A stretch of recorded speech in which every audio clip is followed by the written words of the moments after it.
Okay, so today I'm going to show you how to make perfect scrambled eggs. But what I mean by perfect scrambled eggs are like French countryside prepared scrambled eggs. And if you've never had these, it is like a rite of passage.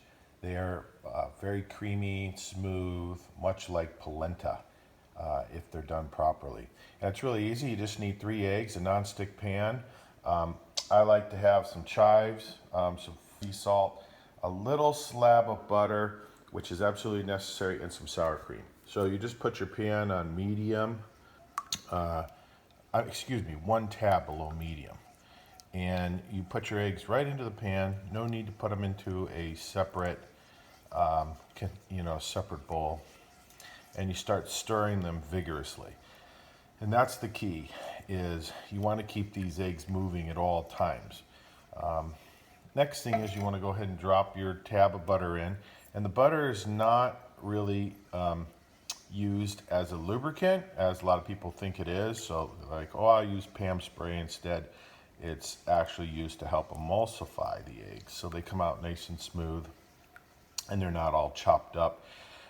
And when you start to see them coagulate, in other words, you start to see little globs. You can see one right there.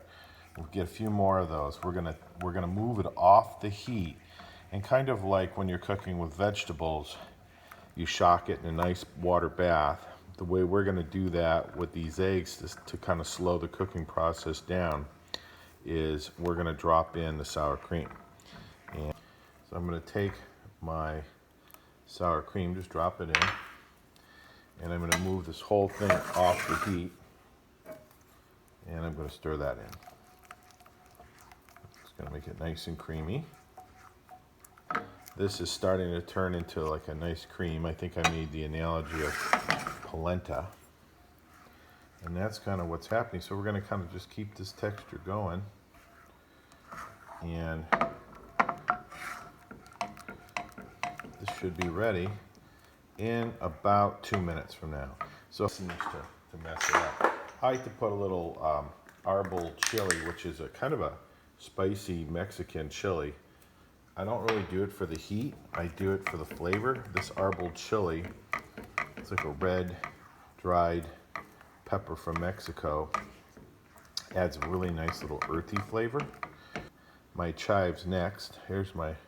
These are special chive I grow in my garden that are really fine. They just have a very slight oniony flavor. I'm going to add some salt. Put a little more in. All right, I'm going to keep these guys moving. Now you can see they're starting to set.